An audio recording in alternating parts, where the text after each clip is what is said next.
Hey guys, what's going on? Today we're doing a little guide for Fire Dragon.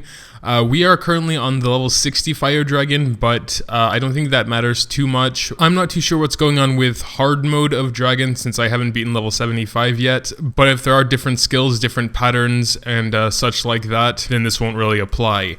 But so this is, I guess, more of a beginner guide, a general tips guide, and I'm going to bring you through how we do it. So I do recommend at least one tank and one healer, preferably an AoE healer like Kaula is there. I brought my Frey just because we didn't really have anyone else, and her shield is good as well. Also, her burst healing for the tank is also good. As you can see, Claws does take quite a bit of damage from the dragon hits. So the most important thing about our strategy here is CCing the dragon. Kaula can actually get the dragon down with 1 CC. So I'm not saying go bring Kaula.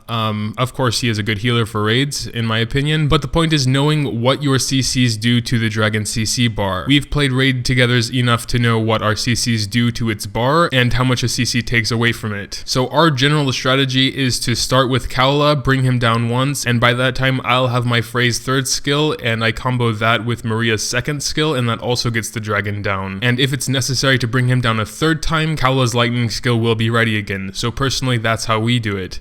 And then as you can see, when he comes back up, I pop Frey's and Maria's skills, and it brings him down again. There's no way we could do this dragon without bringing him down and CCing him, because he just does too much damage. For the first set of little dragons, Aisha just uses her beam to quickly take care of them, since Aisha is basically a single target, kind of. It's not a very big AoE, since it's only just a straight line. She takes care of them with her beam. And then on the second wave of little dragons, I usually use some big AoEs, Maria's 3rd skill and Epis' 3rd skill. First bringing them all together, using Epis' 2nd skill to get a magic defense debuff on them, and then using her 3rd skill to get that big AoE damage. Also, as a bit of a side note, I realized that when I use Claws' 3rd skill, immediately when the second group of little dragons are coming, it pushes one of them away so it doesn't get caught in Maria's big AoE, her 3rd skill, and then that kind of messes up everything because I can't use Epis' 2nd skill because it'll go behind that singular dragon, and then her 3rd skill will basically only hit that one anyway. So if you're going for a similar strategy like this, don't use Claws' 3rd skill, so the P defense up at the very start of those little dragons, because for some reason, I don't know why, but it kind of pushes one of them away. So, and then we get to the 3rd phase, and here I have my 2 CCs ready. I make sure to keep them ready for the dragon, and then of course, if we need to bring him down a 2nd time, Kaula will have his lightning ready, and then I'll have my 2 skills ready again. So we kind of trade off those blows like that.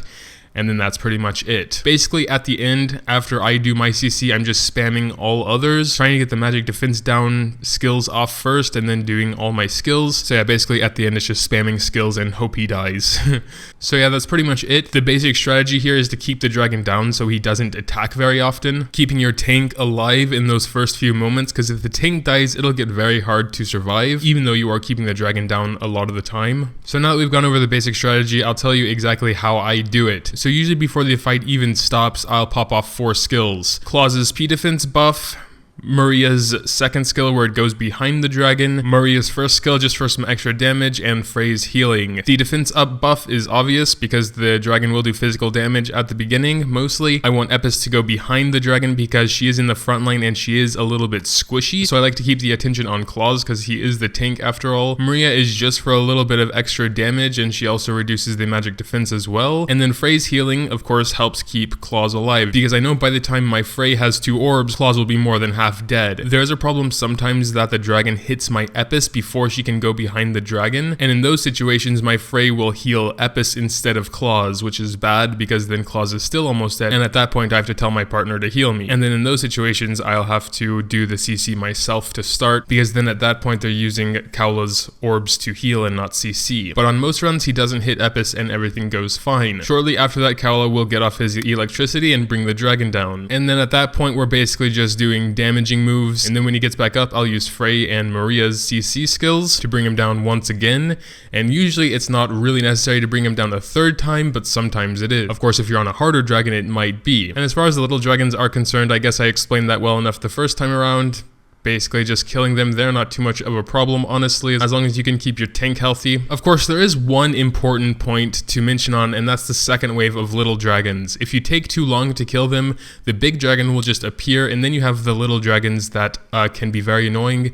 I'm not sure if they can debuff you, but I think they might be able to with their like special skill, and they can also take away damage from the big dragon, because if your units target the little dragons, then obviously you're not hitting the big dragon. I would say it's definitely more important to save your big attacks for the bigger group of small dragons, because you can take as much time as you need to for the first group of little dragons and you'll be fine. But the second group will stay there once the big dragon comes if you don't kill them fast enough. So those are definitely by far more important to kill. There's also one more important note about phase 3, and that's when he starts flying up, because then you know he's about to do his like ultimate attack, and even on level 60, if he can get that attack off, it's usually GG. Maybe we get lucky and he like just attacks Epis in her line and not hitting anyone else. But if he goes straight through that front line, then half are dead, the other half are almost dead, and yeah, so that's pretty bad. And that's why we take a lot of CC with us to make sure he stays down and doesn't get that off. Of course, like I said, in harder dragons, it might be a little bit harder. You may not be able to get him CC'd all the time, because you just don't have that chaining down exactly, perfectly, whatever, or you simply don't have enough CC. Then you can choose to either wait until you have a unit with more CC or just get stronger. But knowing how much your individual hero's skills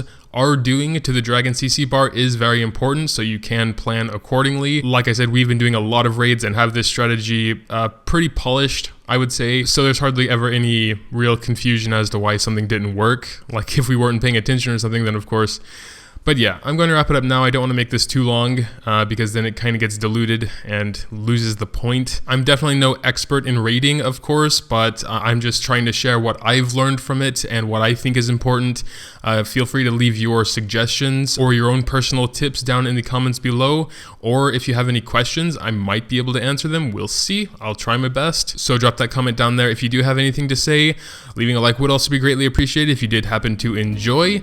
Subscribing is also an option for more videos like this. Thanks, as always, for watching, and until next time.